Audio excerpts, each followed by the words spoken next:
Okay, so today on things I think about while walking, no, I'm just kidding. I've been trying to figure out exactly how to shape videos, how to do production. I mean, the technical part won't be too tough to figure out, but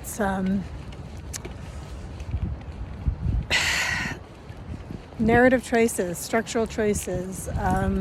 I think what I'm learning since starting and spending some time on YouTube, what I'm learning is that there seems to be two kind of deep unmet needs across the human spectrum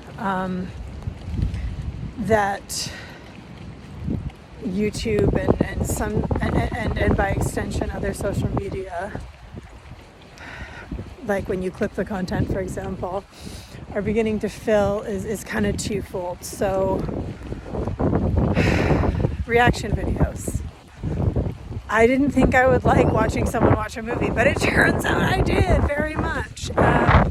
Not all the people that watched movies. I didn't enjoy watching all of. Sorry, it's raining and I've been trying to figure out how to do this without killing my light. But actually that's okay. So anyway, that might actually help with the sound as well, now that I think on it. Anyway, as I was saying, reaction videos, they kind of give you these moments of human connection where you feel authentic human emotion being played out in front of you. And from what I understand, we have some of the loneliest generation right now. And a lot of lonely people just generally. Hey! We also have a lot of filtered expression. And I'm not talking about the censorship yet, although that absolutely plays a role, of course. I'm talking about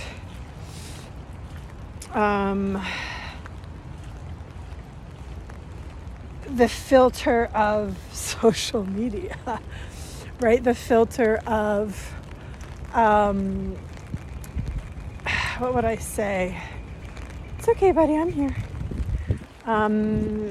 Likes, dislikes, trends, hashtags, production, not just now technological self-production for everybody involved, yes, but also production, right? Quite a lot goes into creating content that is well produced, particularly if there's a structural narrative involved. Not everybody hits it out of the park, right? But most people do pretty okay. Anyway, and the reaction videos offer this kind of space away from what feels like bias push narratives, right? Even when you want the bias push narrative, right? People are like, what do you mean by that? Well, okay, any movie or TV show is technically a biased push narrative. It is a story they are telling us. They want us to feel a certain way about certain characters at certain times. Everything about the show is produced to engineer that emotional reaction in us, right? Okay, so I guess there's one way, but anyway, I have a lot of thoughts about kind of what all of that means in a larger context, in a cultural context. And I think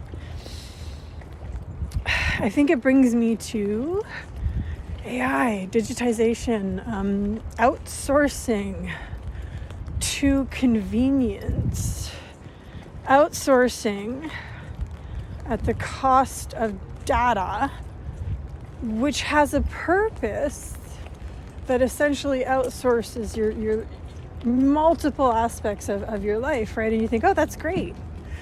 I can teach my phone to tell my fridge to remind the store to send my grocery order, my regular weekly grocery order. I can even tell it to add a few items. I can tell it to log into my Save on Foods account. You see what I'm saying? Okay, so we are already at a position of pretty regular outsourcing, but And I really don't want to rag on Tesla because I like Elon Musk. I like seeing an autistic person in a position of power and authority while still being autistic. I like seeing someone who is not masking constantly, being put in a position where he is speaking to the world and engaging physically in front of the world and then getting made fun of it in the way we all have been our whole lives, which is... Anyway, I'm not gonna... The ableism everywhere is just horrendous, and the ableism directed at Elon Musk bothers me. He is someone to look up to. And the thing is, the thing he's known for being great at, which is optimizing and efficiency, is straight up the skill set that the autistic brain is designed for. We are innate pattern recognizers, right? And so we have a heightened sensory acuity as well, which means the amount of data we're using from which we begin to find patterns is expansive, right? I mean, there are, of course, all sorts of caveats and more information I should put in about that, and I will at some point, but you will find in the description a bunch of links. Some will be to the studies on the pattern recognition thing, and at the end of the day, it's what I'm really good at too, optimizing systems. But I am not Elon Musk, just like most of us aren't, right? But it's still a beautiful thing to see, because the reason I don't succeed in the neurotypical world is because I struggle to mask. Masking led to triggering of multiple illnesses, multiple central nervous system disruptions, ongoing trauma. Like, it's back to the authenticity on YouTube thing. The reason we crave that is because inauthenticity is everywhere. Everyone is technologically self-producing, and because their entire image becomes dependent on the technological self-production being maintained, they begin to behave in ways that are just unconscionable.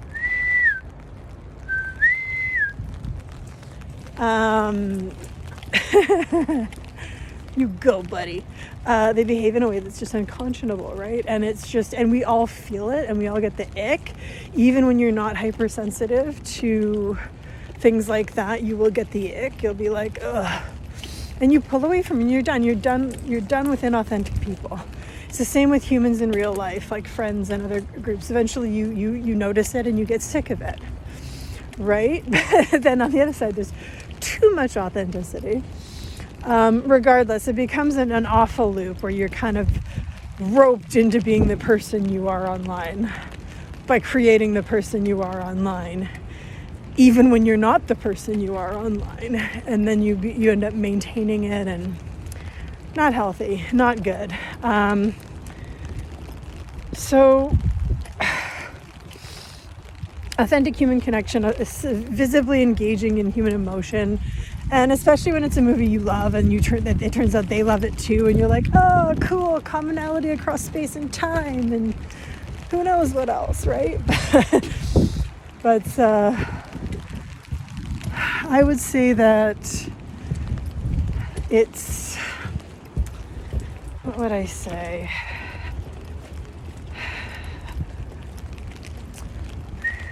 Hey, don't do that. Let's go. We're not going up there. Let's go. Yeah, no, come on, let's go. Yeah, come on, let's go. Who's so happy? Who's so happy? What? Yeah, let's go. Sorry, he's, I took him down a trail we don't go down very often, and he's quite happy about it. Anyway, so, what was I thinking about? Talking about, sorry, I'm having a bit of a tired day. I decided I have to film these when I'm thinking about the thing, regardless of my level of aphasic deficiency, I guess I could call it. It's sort of like when you get really tired with myalgic encephalomyelitis, which I can easily say, but I'll forget the word for butter or some shit. Anyway, aphasia is weird. Temporary aphasia as the result of inflammation in the brain that's unspecified due to a condition almost no one understands is a whole other fucking ball of wax. But anyway, I'm kind of like in a space of outsourcing. So really what this comes back to, the other thing on YouTube, the other thing I like about YouTube, and that I think people like about YouTube, is storytelling. Some of the most popular YouTube channels, some of the most interesting YouTube channels seem to be, aside from the obvious politics stuff, but there's nothing new about that under any kind of sun. Literally. That's the human fucking condition right there. And so I don't really think too much about those, the kind of punditry stuff in my analysis of this particular situation, in terms of what people are consuming. That's a given, I guess is my point. But the other thing, it's really well done narrative, right? Writers, like actual writers, or people that actually know how to craft a story. They put value into the production, not into looking beautiful, not into some sort of gorgeous background set, although most of them have pretty decent ones, but into telling stories. And they're not, and you can feel that while they are advertising to you in the middle of it, and all of this other stuff happens that where you're like, okay, it's still monetized, you can feel the energy of that, right? But you don't feel like the whole thing is them selling you something, which I would say the rest of YouTube pretty much is at the end of the day. Here, let me sell you this. Let me find a way to convince you. It's these storytelling shows. And I think it's because there's an innate human need for storytelling. Now, I'm going to get back to a point here, I swear to God. The actual point for me is this idea of like outsourcing human thinking on these varied and variable tasks, and what happens when we do that. Now, I think Audible is part of the solution. I mean, going back to oral storytelling, great. We need to get people fucking reading again. We need to get people reading long form. We need to get people reading at higher and higher levels, earlier and earlier, at least at grade level. That needs to become a standard that we put back into place for everybody, regardless of how long that means it takes, regardless of how we manage it. I mean, there's so much money going into schools for so many things. I can't imagine they can't figure out how to keep everybody at their reading level, at least, regardless of ESL status. Maybe they get to be one grade lower with ESL status as long as they're taking regular ESL classes on the weekends and after schools, like you just have to do, right? Libraries offer all sorts of options, like we can figure it out, you know what I mean? What was the point of that? There is a human need, there's a drive, a desire for. And I think that's what is happening with Audible. I mean, the other thing about why Audible is exploding is because publishers, at least, have not completely given way to wokeifying everything to the detriment of the storytelling. We've still got some editors and publishers in place that actually know what good writing is and what stories mean and why they matter, which is great. But it's still like both of those spaces have had a dearth of great storytelling, both publishing and Hollywood style media production, right? Movies, television shows. It's been just awful. And people are like, oh no, there's been some good shows. And it's like, yeah, but would they have been good shows in 2007? I don't know, man. I don't know if they would have been competitive, right? When you're thirsty in the fucking desert, you know what I mean? Even a mud puddle is worth drinking, you know what I mean? Camel piss, whatever. You might have to do it, you know what I'm saying? You live in a town of 3,000. The hottest guy is not going to be that hot in a town of 5 million. You know what I mean? Like, there's just scarcity, man. Scarcity breeds differential taxonomies and qualitative metrics, right? Like, that's just how it works. But now, so this outsourcing thing, I was thinking about it because of the Tesla. Again, I love Elon Musk. I don't care about any of the drama. I'm Canadian. I wish they hadn't slaughtered our economy with these tariff threats right now. I wish we'd had a chance to have our election when the Conservatives still had a major lead. I wish a lot of things, but none of that. That's not, Elon Musk is not in charge of any of that. I don't care about that. He's an autistic man who's doing exactly what autistic people do best, and he's doing it while being overtly autistic in public frequently, and it is costing him. He is being shamed. He is being treated badly. He's being, criminalized and demonized for the physicality itself, right? He's all sorts of autistic all over the place, physically, openly, overtly, explicitly, in a way that multiple people have remarked on for many, many weeks, months even, probably since he joined their campaign, in ways that are mostly soft ableism, of course, but regardless. Okay, whatever. Anyway, it pisses me off. I think that's just gross. And I don't have time for it. I don't have time for anything that makes mocking disability an acceptable decision for any reason whatsoever. Mock him for playing video games all day long. Whatever. Lots of things to mock. But that, come on. Just fucking punching down like a bunch of jerks while screaming at others about their moral fucking ineptitude. Come on, man. Sorry, but yeah, it's just, I've had enough of that shit. Outsourcing Teslas. There's this thing I've started to say quite frequently as I'm driving or walking with my darling pup. And that thing is, it's always a fucking Tesla. It's always a fucking Tesla. And I'm sorry, but it's just, maybe it's the people that drive them. I don't think so, because I live in Vancouver. It's one of the most diverse fucking cities there is. And I've seen people of every race there is driving Teslas of all different types and shapes and sizes. And it's always the same thing. Now, the biggest issue, the repeat issue, the one that's more than just entitlement and what seems like, oh, I forgot to pay attention and now I'm butting in kind of behavior, has been at stop signs, four-way stop signs, okay? So when you're a pedestrian, you got yourself a four-way stop. Pedestrians have the right of way, full stop, okay? Come on. Pedestrians have the right of way, full stop, no question about it.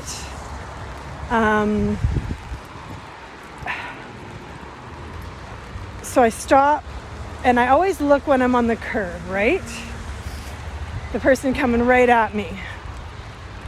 I look to see them on the curb, I step off the curb and I walk, right, with my profile in place. Like this. They're coming at me and I'm like this. And every single time I notice a car start rolling at me and I turn my face like this to look, it's a Tesla and the brakes slam on. Okay, so here's the deal, man.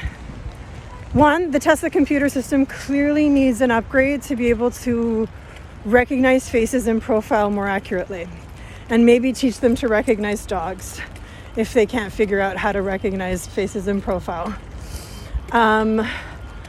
I'm sure it was easy to teach them to recognize a face head on because, we designed cars to resemble faces because humans have an innate auto face recognition program in our brains.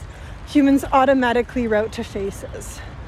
It's just in our nature, which is why when a car driven by a human that's not depending on a computer to make decisions while it's driving,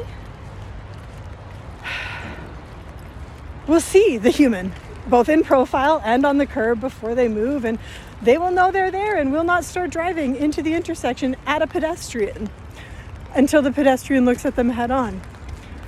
Unless they're what I like to call the I'm right and you're in my way kind of right away people at four-way stops. I've run into a couple of those. Don't like how long it takes you to cross the street, or think that pedestrians also have to take a turn stopping. I always think that's funny. Or like the people that are behind a car and think those are all very human things. The thing with the Tesla, that's not a human thing, that's a computer problem. And I think the other issues with Tesla drivers boils down really simply to this. They are outsourcing their brain, their activity, the things that they should be doing while driving a car that is not autonomous, too much. And they're forgetting very, very, very, very quickly to do the basic things required to keep people safe. Now you can say, oh, well, one hasn't hit you. No, one has not hit me. But, I was able to turn and look. I pay attention. I'll face them head on. I will stand my ground. I will move very quickly out of the way if I need to. I am not a grandma. I am not a mother with a stroller that's maybe tired and hasn't slept for 4 days and has their headphones in just trying to get a little bit of that audiobook done before the baby wakes again. You know what I'm saying? So anyway, I'm just saying it feels like a problem. And the bigger problem to me is with the implementation of AI and a lot of this kind of this chat software. Is that it's going to start outsourcing a lot of things in a way they're going to continue the problem that we already have, right? So back again to YouTube, reaction videos. I mean, the depth of loneliness for the number of people that spend so much time watching. Where's your ball, Wyatt? Where is it? That's not it. No, you put it down way back there, I think. Where did you put it? Where is it, buddy? Sorry. And I mean, the thing is, the reason I enjoy it is because I also experience a depth of loneliness, right? I'm lonely a lot of the time. It's the nature of how I'm sick and subsistence poverty living, really, in the end of the day. You can't really afford to do anything or maintain relationships. It's incredibly challenging. When you have an energetic deficiency on top of that, it's... I don't know what to call it, but it's a challenge. But and this is why I like it, and I'm glad they're there, and I want them to keep being there, right? But the number of people that seem to be dependent on these types of videos to get the feeling of human emotional connection, it's staggering and it's heartbreaking, because it should be authentic and real and in person. We should have ways to get people. Something happened and it brought us here, and it's not a good place to be, and it worries me. And I think after having a few conversations with Grok, one of the big problems with AI is going to be outsourcing human connection to these relationships. And I know people have done a lot of shows and things on it, but I don't think it's going to be that way. I mean, there may be hypotheses about all of this stuff that I haven't had a chance to look at. I'll do a little deep dive later and see if I can find anybody that's talking about this. I've never really researched it. It's just like, it keeps smacking me on the head that the more we outsource for convenience's sake, the less capable our brains become of neuroplasticity. Of people think that if I don't have to use my brain for these things, I can just start using more of my brain for those things. But it doesn't work that way. Or your neuroplasticity requires variability and diversity and disruption and interruption, which are not the same things. It requires an ability to think quickly, but also not think at all. And it also requires an ability to converse with your brain, really, right? And as we do these menial tasks, to-do lists, memory lists, all of these things that we do that we no longer do, right? Now all we have to remember are fucking goddamn passwords. So we outsource that too. We don't even try to remember passwords anymore. We outsource that as well, which is just a whole other level of not great. Do you have your ball, Wyatt? You lost it, huh? Okay, well, keep looking. When you outsource your brain, you're actually putting yourself in a position to lower your efficiencies, your cognitive efficiency, your cognitive capability. And again, this is just a theory I have, but I know that, here's what I know. I know that word processing software, come on, let's keep looking for it. I know that word processing software does nothing to detract from the ability to write something that you want to print or have published, right? I also know that handwriting, literally in cursive, but also just print away, any action where you are putting pen to paper greatly increases your ability to remember the thing that you wrote down. This is just a known, also kind of something we seem to have forgotten. And what worries me about AI coming in isn't, replacing jobs. I think there are a lot of jobs that it would be interesting to have them replaced, but I think we need to do surveys and look at, okay, so what functional aspects of the brain, right? We need to get some of those, what are they called? Functional physiotherapists, or called something else. Anyway, whatever. Functional medicine doctors, maybe? Anyway, whatever it is. We need to get some of them in there doing some research, trying to figure out what, where's your ball, buddy? Come on. Trying to figure out what, brain, oh my God, I think that's a full-on coyote den. Let's see. Take a look down there. Anyway, oh wow. Huh. Look, there we go from the other side. Interesting, isn't it?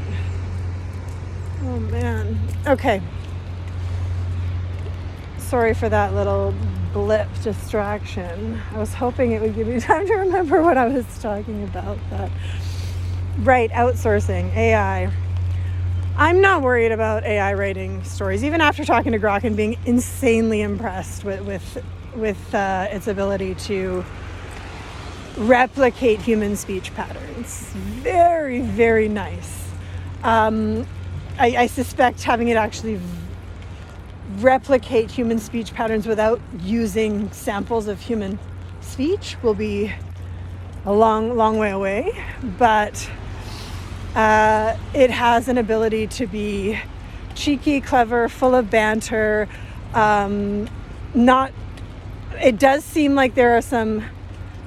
It reminds me a little bit of poetry and rhyme, and how some of the most unreadable stuff is when you force the poem to rhyme and you sacrifice meaning in order. Like, the beauty of rhyming poetry is meaning is never ever sacrificed at any point at all in the entirety of the piece. Meaning is never sacrificed in order to make the rhyme complete. And that's not something more contemporary writers are as great at. But anyway, it reminds me of that, where it's like the more human-like its speech pattern, or I guess text pattern, type pattern, but it really is mimicking speech patterns, not text patterns, which tend to be quite a bit different. Like it's a conversational style. The more conversational it gets, the less accurate it seems to be. So it seems to have this ratio, maybe an 80-20 ratio, where 80% is information if you're just in the normal Grok mode, and then 20% is putting in the banter, but then it makes it less. I don't know how that all works, but it is incredible and really interesting. But it's a very long way, I believe, from crafting human narrative that compels people. Look, we've been watching human shows written by human people for nigh on 10 fucking years now that have been largely terrible. Hundreds of millions of dollars on movies and shows that are almost unfucking watchable. Which is unfortunate to say, because I love me. I'm not even talking like, oh, it's so bad. Because sometimes so bad is so good. I love me some Xena Warrior Princess, okay? I like so bad it's good. But this stuff is just bland, boring, repetitive messaging. It feels like someone's got a bullhorn and is screaming at you. This is what truth means. It feels a little 1984. It's just very, very boring, while also being somewhat concerning with the universality of the messaging. It's kind of like, I know many, many people out there believe differently than I do, than those shows seem to, but I don't see any representation of that wide variety of thought and interest and concerns and philosophy and ways of approaching the world, right? Even in university, I was presented as the Derridian end. You know, the only reason I learned about Bakhtin and there's a couple of other guys that were very interesting. Oh, Walter Benjamin, one of my favorites, obviously. As I alluded to earlier in the video, we've got this, era we're in now of technological self-production. Like, how do we have a work of art in an era where everything is about the technological self-production, right? Everything is a mirror back. The book you write, the art you make is just fucking content, right? It's no longer an opus. It's no longer a masterpiece. It's no longer literary excellence. It is content, right? And that's even when you get traditionally published by those who excel at literary excellence, right? You still have to be the marketing mouthpiece and post the posts and share the shares and do the links. And, there's a little bit of traditional marketing, but not much anymore. And definitely not in the literary thing. There might be a couple of readings, maybe. So anyway, my point is, I don't think we can replace human narrative. We definitely are nowhere near robots being able to, or AI being able to write, poetry or literary craft work.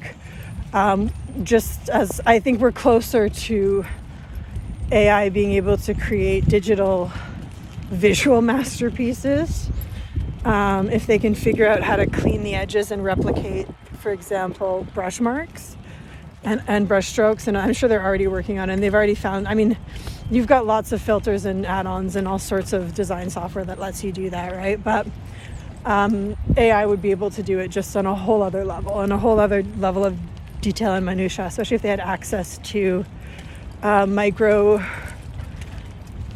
whatever, like high intensity close-ups of all the different artworks in the museums. Like magnify the detail way, way, way up and just scan it over and over and over again.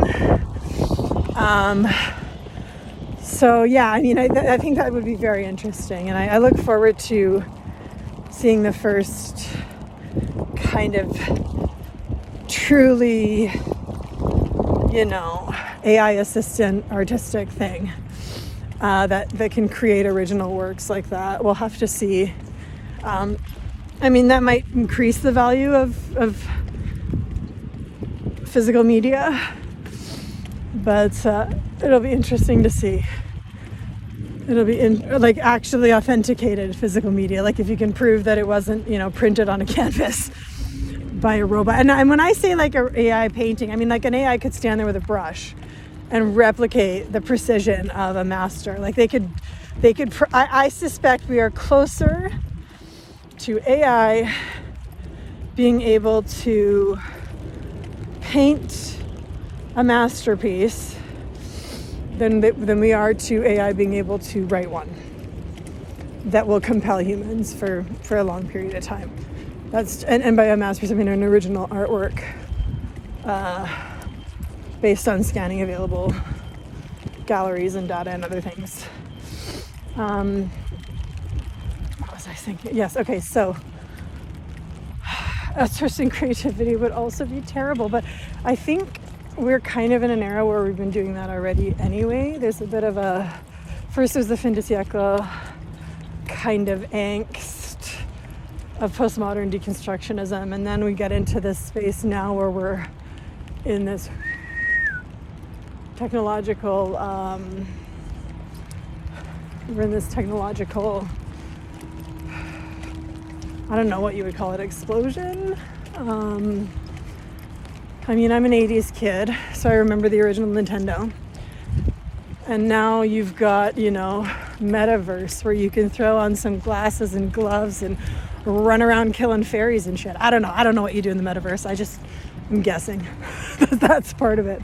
Not sure why I think that, but anyway, back to my main point. We have a thirst for human narrative. We have a thirst for human connection, both authentically driven and done and clever, right? Like there's a deep desire for cleverness in narrative, for compelling narrative, and for human connection. And I think the more we outsource to AI, the more those needs will drive and be compelled in us. I don't think it's going to be resolvable. Like we can't fix loneliness with AI, no matter how. Hey, come here. Come here.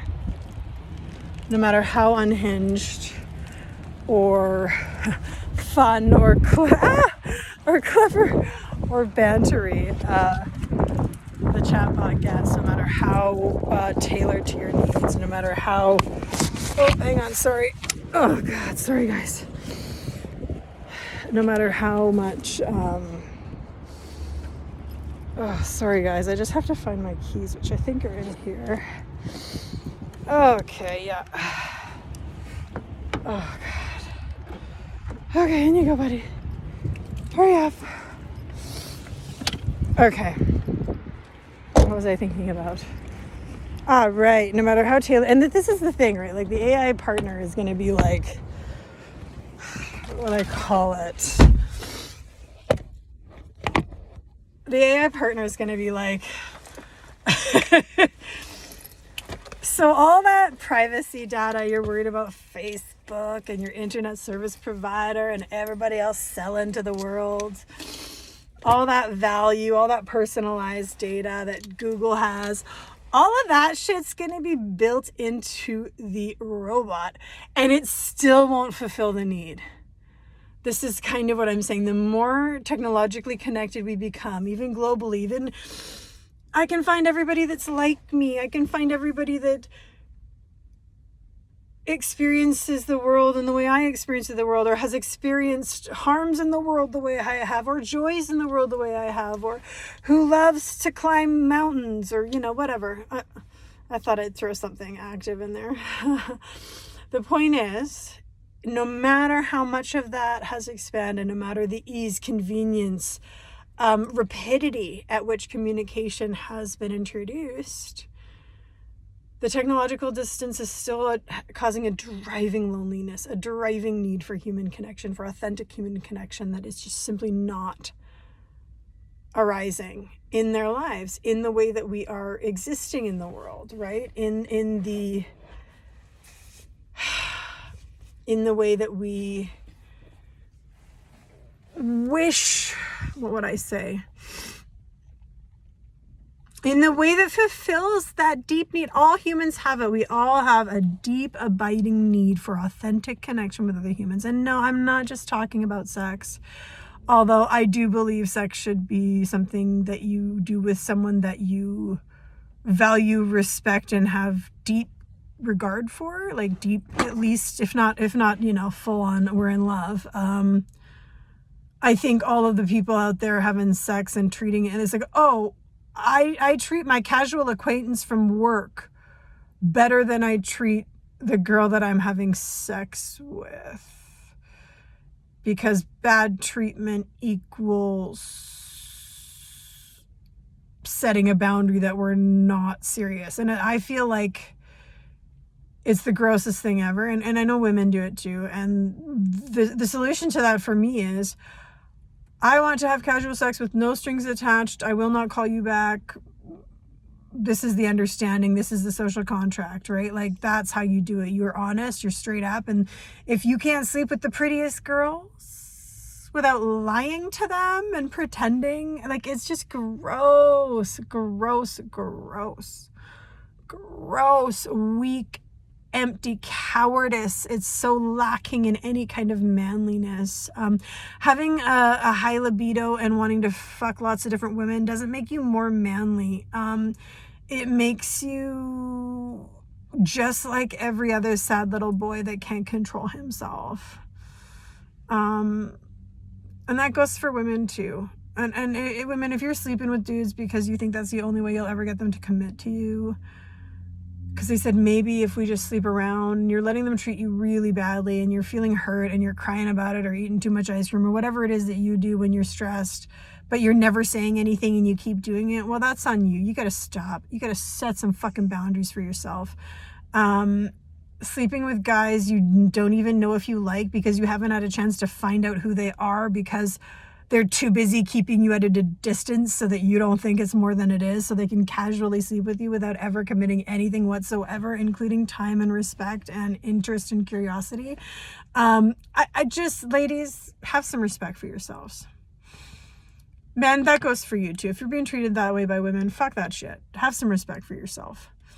I'm not saying everyone has to be monogamous, but you have to be open and honest about what you want and what you're doing.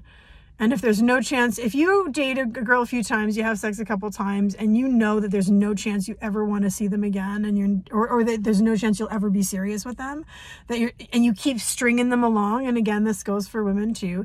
You string that other person along while you're waiting to see if it's going to work out with somebody else. Like, it's just gross, even though you know for a fact there's never going to be a future, but they're still hoping there is one, and you know if you tell them there won't be a future, they will stop sleeping with you. So you're like, better lie, get what I want. It's gross. You're gross. Gross human beings. All of you. Disgusting human beings. That we can outsource to robots. Not the intimacy. Not the true emotional intimacy. Well, of course, that's going to be the driving need. But the sexual pleasure without consequences. You go get yourself a robot, have some fun. Those robots should not come with personality matrices though, and they should probably be as robot-like as possible so that men don't confuse real human women for the fake human robot ever. But yeah, I mean, useful. But anyway, I do worry. I worry very much about outsourcing. I worry about the function it's going to have, the dysfunction it's going to create, I should say, in human thinking and human capacity. I mean, this is essentially a forced devolution in human cognition, right? So far we've had all of these human evolutions, right? But for the past years, as we've had more and more electronic convenience taking over practices and productivity needs that used to depend entirely on our brains, the more we're getting into devolution of the innate natural evolution of human cognition and human brains, right? And I wonder if that's why, less and less people are able to read, and we're having fewer and fewer kids passing at their grade level or anything. Like, it's just 49% of adults in Canada are functionally illiterate, I think was the last statistic I saw. It's about the same in the United States. Like, that's shameful, concerning. And I think there's a correlation. I'd be very interested if anyone knows, I'm going to look for it myself, but if anyone knows of anyone that's studying the long-term impact of the outsourcing of tasking on human developmental cognition and psychology, or whatever you'd call it, I'd really be curious. And just generally about if anyone is studying what's happening to Tesla drivers, what is happening to their ability. Like, I feel like they should get a group of like 100, 1,000, whatever, a bunch of different Tesla owners in a bunch of different cities, and get them into driving sims as if it were their Tesla, and just see if they are capable of driving without causing trouble. But like, instead of like, get them in there as if it's their Tesla and have the computer running, but don't let the computer do anything. You know what I mean? Like, see if they're still able to drive. Test them, because I'd be very curious about what's happening to the cognition there. It's bizarre. All right, anyway, that's it.